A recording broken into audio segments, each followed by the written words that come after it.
Hello everyone, welcome back to my YouTube channel. आज की इस वीडियो के अंदर हम रेशियो एनालिसिस में लिक्विडिटी रेशियो को डिस्कस करने वाले हैं। इन द प्रीवियस वीडियो मैंने आपको रेशियो एनालिसिस की बेसिक्स, ऑब्जेक्टिव सब कुछ बताया था, कौन कौन सी रेशियोज होती हैं वो बताया था। अब हम प्रैक्टिकल क्वेश्चंस और साथ में interpretation which is very important कि आप रेशियो एनालिसिस को इंटरप्रेट किस तरह से करते हैं, उसके रिजल्ट्स को वो डिस्कस करेंगे। तो आज की इस वीडियो के अंदर हम डिस्कस करने वाले हैं, डिस्कशन टॉपिक हमारा न्यूमेरिकल क्वेश्चंस हैं, स्टेप बाय स्टेप सॉल्यूशन होगा और इसकी इंटरप्रिटेशन होगी। और एक रेशियो हम डिस्कस करेंगे which is very important, liquidity ratio. Liquidity ratio को हम डिस्कस करेंगे आज की इस वीडियो के अंदर। आपको इसके क्वेश्चन भी मैं बताऊंगा कि how to solve liquidity ratio, और साथ में आपको इसकी इंटरप्रिटेशन भी बताऊंगा और मैक्सिमम क्वेश्चन जो है वो फिर हम नेक्स्ट वीडियो में करेंगे। One by one in detail हम समझने वाले हैं, तो कहीं मत जाइएगा। बढ़ते हैं अपने लेक्चर की।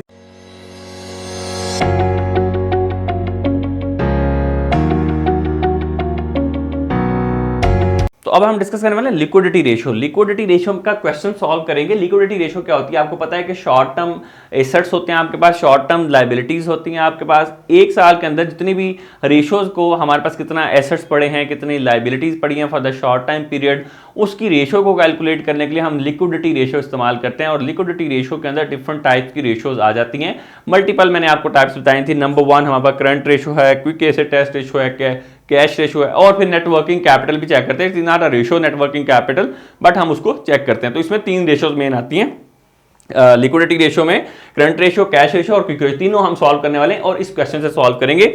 इस तरह के बहुत सारे क्वेश्चंस हैं जो आपको आपकी बुक्स के अंदर मिल जाएंगे, आप कहीं से भी ले सकते हैं। मैं भी आपको मैक्सिमम क्वेश्चंस की प्रैक्टिस जो है वो करवाऊंगा। तो आज का हमारा टॉपिक क्वेश्चन है कैश। आपके पास एक क्वेश्चन दिया गया, इसमें आपको कुछ शॉर्ट टर्म एसेट्स दे दिए गए हैं और शॉर्ट टर्म लायबिलिटीज दे दी गई हैं, और कैलकुलेट आपने क्या करना है, current ratio, quick ratio, cash ratio and net working capital, and interpretation उसकी भी करनी है इसके रिजल्ट्स को। तो सबसे पहले हम क्या करेंगे कि अपने टोटल करंट एसेट्स निकाल लेंगे और टोटल करंट लायबिलिटीज, बिकॉज आपको फॉर्मूले भी साथ साथ मैं आपको बताऊंगा कि फॉर्मूला क्या होता है। और अभी देखें यहाँ पे मेरे पास कैश 40,000 है, अकाउंट रिसीवेबल ये भी शॉर्ट टर्म है, इन्वेंट्री भी शॉर्ट टर्म है, प्रीपेड एक्सपेंसेस भी शॉर्ट टर्म है, मार्केटेबल सिक्योरिटीज भी शॉर्ट टर्म एसेट है, अकाउंट पेएबल ये शॉर्ट टर्म लायबिलिटी है, शॉर्ट टर्म नोट्स आपका करंट लायबिलिटी है, और आउटस्टैंडिंग वेजेस भी आपकी करंट लायबिलिटी। दैट मीन कि ये आपकी क्या है, करंट लायबिलिटीज हैं, और ये आपके क्या हैं, करंट एसेट्स हैं। तो अब हम इनको अगर मैं टोटल कर लूं तो आपके पास टोटल करंट एसेट्स और टोटल करंट लायबिलिटी निकल आएंगे, जिससे आपका क्वेश्चन करना आसान हो जाएगा। यहाँ पे मैं अगर कैलकुलेट करूं, कैश आपके पास है 40,000, लेट्स सी, प्लस करेंगे हम इसके अंदर, प्लस करेंगे हम इसमें अकाउंट रिसीवेबल विच इज 60,000 का अकाउंट रिसीवेबल। इन्वेंट्री आपके पास है 90,000, और राइट 90,000, और प्रीपेड एक्सपेंसेस कितने, 10,000।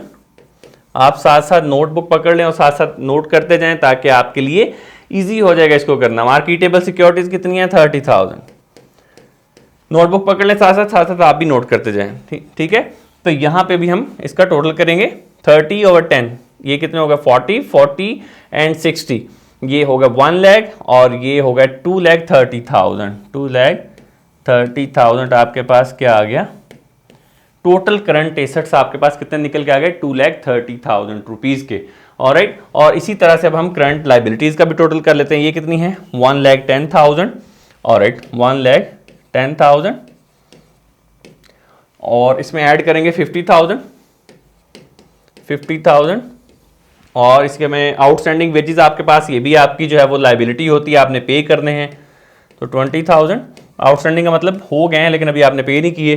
तो ये 1,70,000 आपके पास क्या आ जाएंगी, आपकी टोटल लायबिलिटीज आ जाएंगी। करंट लायबिलिटीज आपके पास आ गई, और ये क्या आ गए, करंट एसेट्स आपके पास आ गए। ये 2 चीजें अब आपने फाइंड आउट कर ली हैं, करंट एसेट्स और करंट लायबिलिटीज। जो मेन आपका था फोकस वो आपने फाइंड आउट कर लिया, 2,30,000 एंड 1,70,000। ओके, सबसे पहली रेशियो हम कैलकुलेट करने जा रहे हैं विच इज करंट रेशियो। तो करंट रेशियो को अब हम कैलकुलेट करेंगे। ये करंट रेशियो होती क्या है, ये वो रेशियो होती है जो कंपनी की शॉर्ट टर्म ऑब्लिगेशंस को पूरे करने के लिए आपके पास कितना करंट एसेट अवेलेबल है, कि कंपनी की जो शॉर्ट टर्म की जो रेस्पॉन्सिबिलिटीज हैं, ये ऑब्लिगेशंस, उसको आप पे कर सकती है कंपनी, उसके पास कितनी पावर है, उसको चेक करने के लिए हम ये रेशियो यूज करते हैं। इसका फॉर्मूला क्या होता है, current ratio is equal current asset divide by current liabilities. तो सिंपली आपने क्या करना है, जो करंट एसेट्स हमने मेन आपका काम होता है क्वेश्चन में से चीजों को फाइंड आउट करना। अगर आपको पता चल गया कि कौन कौन से करंट एसेट्स हैं, कौन कौन सी करंट लायबिलिटीज हैं, उसको टोटल करेंगे तो आपके पास सिंपली आपका क्वेश्चन सॉल्व हो जाएगा। तो आपको क्वेश्चन के अंदर एग्जाम के अंदर इनकम स्टेटमेंट या बैलेंस शीट दी गई होती है, वहां से आपने फाइंड आउट करने होते हैं, या कोई ऐसी स्टेटमेंट वाला क्वेश्चन होता है जिसमें से आपने फाइंड आउट करना है कि कौन सा करंट एसेट है, कौन सी करंट लायबिलिटीज, एंड देन आपको ऐड प्लस ही करना है तो आपका सॉल्व हो जाएगा। जैसे अभी हमने फाइंड आउट कर लिया था करंट एसेट्स को टोटल, कि कितने टोटल करंट एसेट्स हैं हमारे पास, तो वो कितने आए थे 2,30,000। ऑलराइट, और डिवाइड किस पे करेंगे, करंट लायबिलिटीज पे। तो करंट लायबिलिटी हमारी कितनी आई है 1,70,000। अब आप पूछेंगे कहां से लिए, तो जी मैं बता रहा हूं ये क्वेश्चन था, इस क्वेश्चन में से मैंने ये निकाल लिए टोटल करंट एसेट और टोटल करंट लायबिलिटीज। तो इसके अकॉर्डिंग मैंने इसको सॉल्व कर देना। अब मैं इसको क्या करूंगा, इसको मैं डिवाइड कर दूंगा। आपके पास भी कैलकुलेटर अवेलेबल होना चाहिए जिससे आप इजीली डिवाइड करके आप इसको सॉल्व कर सकें। 1,70,000, तो ये आ गया मेरे पास 1.35 रेशियोज टाइम्स मैंने यहाँ पे फाइंड आउट कर ली। ये मेरे पास रेशियो आ गई है 1.35 करंट रेशियो मेरे पास निकल के आ गई। लिक्विडिटी रेशियो कर रहे हैं, उसकी पहली टाइप है करंट रेशियो। तो करंट रेशियो कितनी आएगी 1.35। अब इसका पर्पस क्या है, इसके इंटरप्रिटेशन क्या है, ये मैंने डिटेल में आपको सारी इंटरप्रिटेशन बतानी है। 2 का क्या मतलब है, 1 का क्या मतलब है, बिलो द 1 क्या मतलब है। अभी सिर्फ ये समझ लें कि 1.35 का मतलब ये है कि अगर आपकी रेशियो ये आती 1, लाइक ये आपके एसेट्स हैं और ये आपकी क्या है लायबिलिटीज हैं। ये 1 सेकेंड, ये आपके एसेट्स थे, ये आपकी लायबिलिटीज थी। हुआ क्या है कि एसेट्स आपके यहाँ पे भी आपको नजर आ रहा होगा ज्यादा है और लायबिलिटीज आपकी कम है। जब भी आपका आंसर रेशो का, करंट रेशो का 1 से ज्यादा आएगा, दैट मीन कि आपके जो करंट एसेट्स हैं वो ज्यादा हैं करंट लायबिलिटीज है। सिंपल वर्ड्स के अंदर मैं समझाने की कोशिश करूंगा कि इसका मतलब ये है कि कंपनी के पास उसकी ऑब्लिगेशंस या उसकी जो जिम्मेदारियां हैं, जितने भी उसके शॉर्ट टर्म लायबिलिटीज को पे करने के लिए कंपनी के पास अगर $1 से ज्यादा, अगर कंपनी की जो रिस्पॉन्सिबिलिटी या ऑब्लिगेशन है वो $1 है, तो कंपनी के पास एसेट्स कितने हैं करंट एसेट, जिससे वो ये आपकी शॉर्ट टर्म ऑब्लिगेशंस को पे कर सकता है, तो उसके पास कितना है 1.35 मतलब उससे ज्यादा पड़े हैं उसके पास $1.35 अवेलेबल हैं टू पे द शॉर्ट टर्म लायबिलिटीज $1। ठीक है, तो इसका मतलब अपर हैंड है। बट ये रेशियो कितनी होनी चाहिए, ये हमेशा अगर 1 आती तो दैट मीन कि उतनी ही कंपनी के पास शॉर्ट एसेट्स हैं और उतने ही लायबिलिटीज हैं। अब ये 1 से ज्यादा है तो दैट मीन कि कंपनी के पास करंट एसेट जो हैं वो ज्यादा है और करंट लायबिलिटीज कम है। ये 2 होनी चाहिए, ज्यादा होनी चाहिए। 2 से ज्यादा होगी तो वो भी अच्छी नहीं होती, 2 तक होनी चाहिए। तो दैट मीन के कंपनी के पास डबल चीजें पड़ी हैं, वो अपने करंट एसेट्स उसके पास इतने पड़े हैं कि वो करंट लायबिलिटीज को पे कर सकती है। तो ये इसका बेसिक पर्पस है, ये इसकी इंटरप्रिटेशन है। आगे जाके मैंने इस डिटेल में आपको इंटरप्रिटेशन अलग से बतानी है।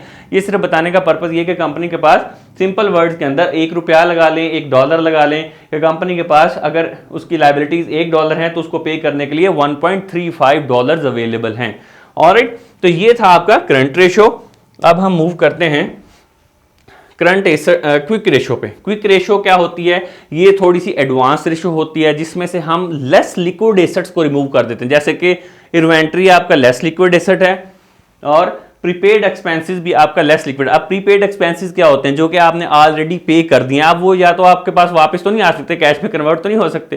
दैट मीन कि वो एक रेंट, अगर आपने प्रीपेड रेंट पे कर दिया किसी घर का एडवांस में, तो आप वो घर यूटिलाइज कर लेंगे 1 माह के लिए, तो आपका वो क्लियर हो जाएगा। बट वो आपके पास रिट्राइव नहीं हो सकता, आपके पास वापस नहीं आ सकते। तो दैट मीन कि वो उसको भी, लेस लिक्विड एसेट को भी हम उसमें से रिमूव कर देते ताकि और एक्यूरेट रिजल्ट्स हमारे पास आ सकें। तो क्विक एसेट टेस्ट रेशो के लिए करंट एसेट्स का फॉर्मूला क्या होता है, current assets divide by minus inventory और प्रीपेड एक्सपेंसेस। तो करंट एसेट्स में से हम क्या करेंगे, इन्वेंट्री और प्रीपेड एक्सपेंसेस को माइनस कर देंगे। सो लेट्स सपोज हमारे पास है करंट एसेट्स हैं आपके पास, ये सारे हमने फाइंड आउट किए थे ना 2,30,000। इसमें से अगर हम इन्वेंट्री को और किसको माइनस कर दें साथ में, प्रीपेड एक्सपेंसेस को, तो आपके पास क्या आ जाएगा, टोटल आपके पास जो है वो रेशो करंट एसेट्स आ जाएंगे। इन दोनों को माइनस करने के बाद जो लिक्विड रेशो एसेट्स आ जाएंगे। तो 90,000 के ये हैं इन्वेंट्री है और 10 लाख के आपके पास 90,000 और 10 लाख के आपके पास ये रिमूव हो जाएंगे। तो पीछे क्या रह जाएगा आपके पास 1,30,000, 1,30,000। So let's move on. तो यहाँ पे आपके पास अब लिख लेंगे आप 1,30,000 के आपके पास एसेट्स हैं और करंट लाइबिलिटीज आपके पास सेम रहेंगी जो कि हमारे पास थी 1,70,000 की। ऑलराइट, अब हमारे पास जो क्विक रेशो हम इसको कैलकुलेट कर लेंगे 1,30,000 डिवाइडेड बाय 1,70,000। तो आपके पास जो रेशो आएगी वो आएगी 0.76 टाइम्स आएगी। दैट मीन के कंपनी को अपने जो एसेट्स हैं या उसके पास कितने हैं 0.76% पड़े हैं अपनी लाइबिलिटीज को पे करने के लिए। तो दैट मीन के जो रेशो इसमें से अब हमने लेस लिक्विड एसेट्स में निकाल दी। अब ये रेशो कितनी होनी चाहिए 1 आइडियल रेशो होनी चाहिए। अगर 1 होती है तो दैट मीन कि कंपनी की जो पोजीशन है वो बेहतर है। अगर ये जैसे जैसे लो होती जाएगी जैसे 0.76 है दैट मीन कि कंपनी की पोजीशन कम है, इसको रिस्क है, ये अपने करंट एसेट्स को पे नहीं कर पाती, इसके पास इतने लिक्विड एसेट्स नहीं पड़े हुए कंपनी के पास कि वो अपनी करंट लाइबिलिटीज को पे कर सके। तो यहाँ पे रिस्क होता है कंपनी के पास, तो इस वजह से तो 0.76 आपके पास ये रेशो आ गया। तो ये 1 होनी चाहिए, उससे ज़्यादा होनी चाहिए, ठीक है। और इसी तरह से 1 से ज़्यादा भी हो सकती है। ये अभी भी आपको नज़र आ रहा होगा कि ये आपके एसेट्स हैं, ये आपकी लाइबिलिटीज़ हैं। तो दैट मीन कि आपकी लाइबिलिटीज़ ज़्यादा हैं, करंट एसेट्स आपके पास कम पड़े हुए हैं। ऑलराइट, तो ये क्विक रेशो इसको कहते हैं, ये सेकंड रेशो है आपकी। नेक्स्ट हम मूव करेंगे थर्ड रेशो पे, which is cash ratio. Cash ratio का मतलब क्या है कि सिर्फ कैश से रिलेटेड आइटम्स आती हैं, जैसे cash plus marketable securities. Marketable securities क्या होती हैं, ये भी बहुत जल्दी कैश में कन्वर्ट हो जाती हैं, इसका कोई डर नहीं होता, कोई रिस्क नहीं होता इसमें। तो ये एक किस्म का कैश ही कंसिडर किया जाता है। तो दैट मीन सिर्फ हम ये चेक करते हैं कि कंपनी के पास inventory, prepaid expenses and other types of assets, current asset को छोड़ के सिर्फ कैश कितना अवेलेबल है। तो कैश अगर पे करना पड़े तो कितना अवेलेबल कैश होगा हमारे पास, उसको चेक करने के लिए ये रेशो यूज की जाती है। अब कैश प्लस मार्केटेबल सिक्योरिटीज की बात कर रहे हैं, तो अब यहाँ पे देखें आपके पास कैश कितना पड़ा हुआ है 40,000 एंड मार्केटेबल सिक्योरिटीज कितनी है 30,000। तो दैट मीन आपके पास टोटल क्या है 70,000 आपके पास टोटल एसेट है। कैश है 40,000 प्लस मार्केटेबल सिक्योरिटीज कितनी है 30,000। तो दैट मीन कि आपके पास करंट लाइबिलिटीज कितनी है 1,70,000। तो अब आप इसको इजीली कैलकुलेट कर सकते हैं 70,000 डिवाइडेड बाय 1,70,000। तो जब आप इसको कैलकुलेट करेंगे तो आपके पास रिजल्ट्स आ जाएंगे 70,000 डिवाइडेड बाय 1,70,000 0.41। तो रेशियो कितनी आ रही है मेरे पास 0.41। अब 0.41 का मतलब क्या है कि आपके पास जो है वो बहुत कम कैश अवेलेबल है अपनी जो करंट लाइबिलिटीज है उसको पे करने के लिए, ठीक है। तो यहाँ पे हमारे पास एक क्वेश्चन ये आ जाता है कि कंपनी के पास सिर्फ कैश कितना अवेलेबल है कि वो अपनी करंट लाइबिलिटीज को पे कर सके। अब ये रेशो जो है वो ये ज्यादा होनी चाहिए 0.5 होनी चाहिए, 0.7 होनी चाहिए। तो जितनी ज्यादा रेशो होगी उतना ही ज्यादा आप कंपनी के पास कैश अवेलेबल होगा कि वो अपनी करंट लाइबिलिटीज को पे कर सके। जितना कम होगा दैट मीन कि वो कंपनी अपनी अपनी जो ऑब्लिगेशंस हैं शॉर्ट टर्म उसको पे नहीं कर पाएगी। तो इस तरह से हम इसको फाइंड आउट कर सकते हैं। तो कैश रेशो तक आपको होप सो समझ आ गई होगी। Cash plus marketable securities divide by current liabilities आपका फॉर्मूला है। लास्ट है ये मैंने आपको बताया था कि ये आपकी वो नेट वर्किंग कैपिटल है कि आपके पास आइडियल कैश कितना पड़ा है, ठीक है। जितना भी आइडियल कैश पड़ा होता है वो उसको हम नेट वर्किंग कैपिटल कहते हैं। ये कोई रेशो नहीं होती। करंट एसेट्स में से करंट लाइबिलिटीज को माइनस कर देते हैं, जैसे कि करंट एसेट आपके कितने हैं 2,30,000 रुपीज के, माइनस कर दें करंट लाइबिलिटीज को जो के हैं 1,70,000। तो आपके पास क्या बच जाएगा, आपके पास बच जाएगा ऑलमोस्ट 60,000। फॉर एग्जाम्पल 60,000 आपके पास क्या है आइडियल कैश पड़ा है और ये नेटवर्किंग कैपिटल है, NWC है नेटवर्किंग कैपिटल के आपके पास इतना कैश जो है वो अजाफी पड़ा है अपनी रेस्पॉन्सिबिलिटीज अपनी ऑब्लिगेशंस को माइनस करने के बाद, शॉर्ट टर्म एसेट्स को शॉर्ट टर्म लाइबिलिटीज को माइनस करने के बाद, ठीक है। तो ये आपके पास नेटवर्किंग कैपिटल को फाइंड आउट करने का फॉर्मूला है। अब हम थोड़ा सा मजीद जो है वो इसको स्टडी करेंगे कि इसकी इंटरप्रिटेशन को डिस्कस करेंगे वो क्या होती हैं एंड देन फिर मैं आपको फाइनली अब यहाँ पे मैं आपको उसकी इंटरप्रिटेशन बताने लगा हूँ कि रेशियोज बेसिकली काम किस तरह से करते हैं, इसको इंटरप्रेट किस तरह से किया जाता है। ऑलराइट, तो अभी आप देखें इफ करंट रेशियो इज 1 हो, तो अगर आपकी करंट रेशियो 1 = 1 हो तो दैट मीन कि आपके उतने ही करंट एसेट्स हैं, उतनी ही करंट लाइबिलिटीज हैं आपकी। तो इसका मतलब क्या होगा, कंपनी के पास इनफ कैश पड़ा है या करंट एसेट पड़े हैं टू पे its current liabilities. Liquidity position adequate है बट रिस्की है, क्योंकि आपके पास जितने एसेट्स हैं उतनी लाइबिलिटीज हैं, आपके कुछ भी एक्स्ट्रा नहीं पड़ा हुआ। ठीक है, तो इसका मतलब क्या हुआ, for every 1 rupee of current liability the business has 1 rupee of current asset के। इसका मतलब यह है कि 1 रुपए की अगर लाइबिलिटी है तो 1 रुपए का ही आपके पास करंट एसेट पड़ा है। तो अगर आपके पास 1.7 आ जाए, फॉर एग्जाम्पल 1.7 आपके पास करंट रेशियो, तो दैट मीन कि कंपनी के पास 1.7 रुपीज पड़े हैं 1 रुपया को पे करने के लिए। तो ये बेसिकली उसकी एक इंटरप्रिटेशन के अंदर चीज आ जाती है। ऑलराइट, नेक्स्ट अगर हम देखें तो अगर आपकी जो करंट रेशो है वो 1 से ज्यादा हो, करंट रेशो अगर आपकी 1 से कम हो, अगर वो 1 से कम है तो क्या इफेक्ट होगा, कंपनी अपने जो शॉर्ट टर्म डेट हैं उसको मीट नहीं कर सकती, फेसिंग लिक्विडिटी प्रेशर, उसको उस पर लिक्विडिटी प्रेशर होगा कि कंपनी की लिक्विडिटी कम है, ये अपने जो करंट रिस्पॉन्सिबिलिटीज हैं उसको पे नहीं कर सकती, तो उसको क्या करना पड़ेगा, लोन लेना पड़ेगा, ओवरड्राफ्ट हो जाएगी या क्रेडिट लेना पड़ेगा।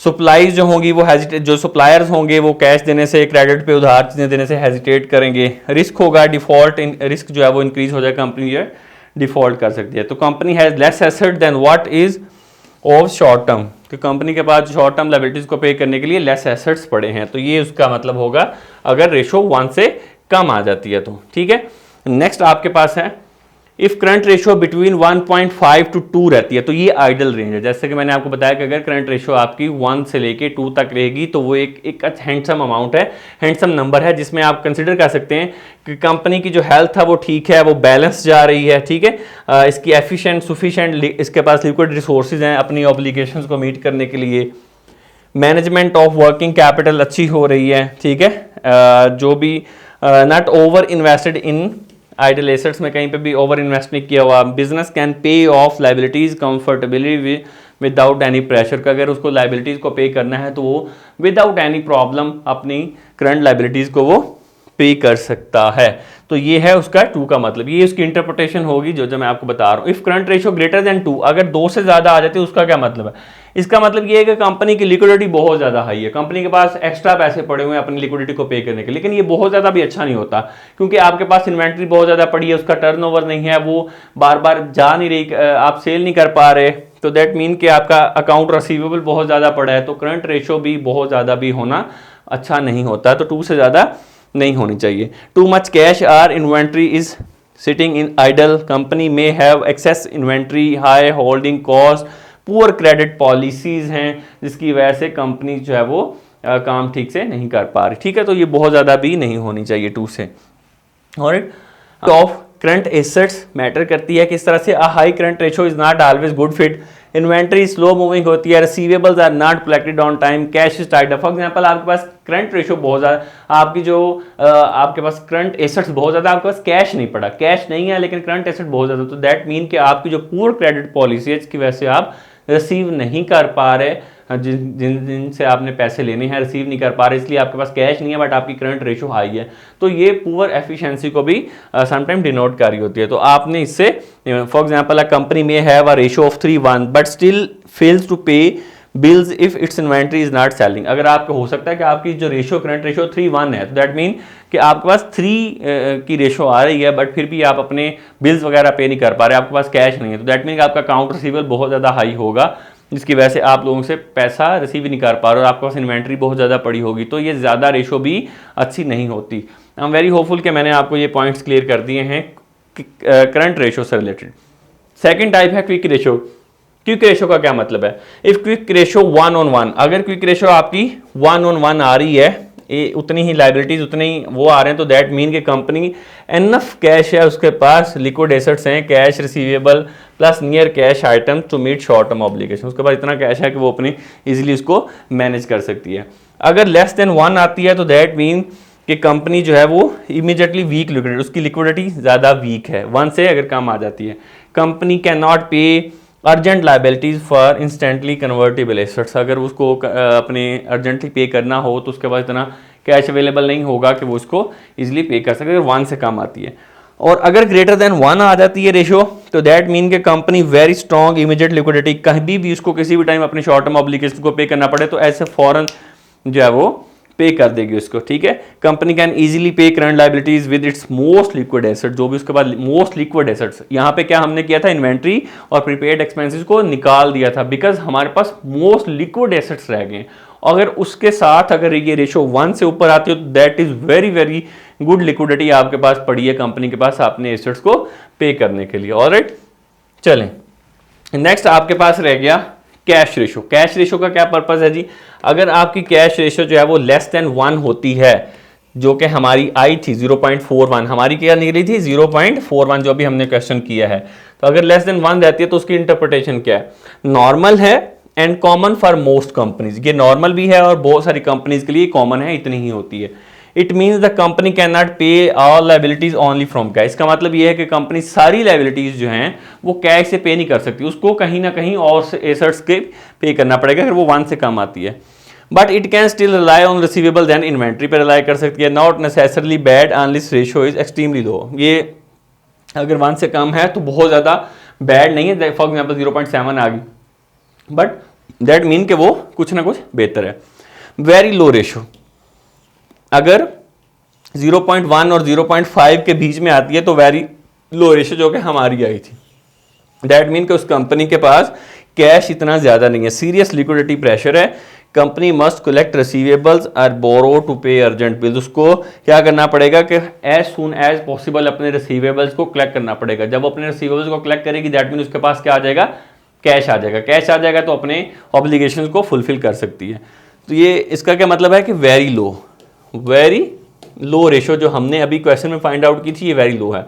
तो आइडल रेशो कौन सी है, if cash greater than ratio is greater than 1 हो, company can clear all current liabilities immediately. अगर उसके पास मोर देन 1 रेशो आ जाती है तो दैट मीन कंपनी जितनी भी लाइबिलिटीज होंगी उसको सारी की सारी लाइबिलिटीज को कैश के साथ क्लियर कर सकती है, ठीक है। Indicates very strong liquidity but can also mean too much idle cash. अगर कंपनी, इसके दो मतलब निकल इस तरह से करंट रेशो में निकले थे कि अगर कंपनी के पास बहुत ज़्यादा कैश हो और कंपनी अपनी सारी की सारी जो शॉर्ट टर्म लाइबिलिटीज़ हैं उसको कैश से फुलफिल करती हो तो दैट मीन कि कंपनी के पास इतना आइडल कैश पड़ा है, तो ये भी बहुत ज़्यादा अच्छा नहीं होता कि उसके पास फजूल में कैश पड़ा है, वो कहीं इन्वेस्ट नहीं कर रही, वो कुछ भी कर नहीं रही उस कैश के साथ, ठीक है। बट आइडल रेशो क्या है कि आपकी जो है वो लेस देन 1 होनी चाहिए, जो नॉर्मली कंपनीज की होती हैं। 0.1 और 0.5 के बीच में आएगी तो वेरी लो होगी, और अगर ये रेशो जो है वो 0.7, 0.8, 0.9 तो ये एक आइडियल रेशो कंसिडर की जाती है, और 1 से ज़्यादा होगी तो वो बहुत अच्छी है, सारी चीज़ें जो हैं वो कैश के साथ पे हो जाएंगी, लेकिन वो बहुत ज़्यादा होना भी अच्छा नहीं होता। तो मैंने आपको आज के लेक्चर के अंदर ईच एंड एवरीथिंग बताई है, इंटरप्रेट करना बताया है कि आपने क्विक रेशो को कैसे इंटरप्रेट करना है, करंट रेशो को कैसे करना है आपने, और कैश रेशो को कैसे करना है, और नेटवर्किंग कैपिटल आपके पास करंट एसेट में से करंट लायबिलिटीज माइनस करने के बाद आपके पास बच जाता है। तो आज हमने एक क्वेश्चन सॉल्व किया है जो कि लिक्विडिटी रेशो से रिलेटेड था, सो दैट आपको बेसिक पर्पस था कि आपको इन इंटरप्रिटेशंस की समझ आए कि ये इंटरप्रिटेशंस हैं क्या और किस तरह से ये बेसिकली वर्क कर रही हैं। ऑलराइट, तो अभी हमने जो है वो क्विक रेशो, करंट रेशो और सारों को देख लिया है। If you have any question, आपको कुछ समझ नहीं आया, आपको समझ नहीं आ रही, बहुत सिंपल है, क्वेश्चन को अंडरस्टैंड करना है, समझ आ गया question current assets current liabilities कौन सी हैं तो आपका क्वेश्चन हो जाएगा। फॉर्मूला याद कर लें लिक्विडिटी रेशियोज का, आज अभी सिर्फ हमने लिक्विडिटी रेशियोज आज देखी हैं, तो 1 बाय 1 इनको हमने डिटेल के साथ देखना है, क्वेश्चन भी साथ साथ करने हैं।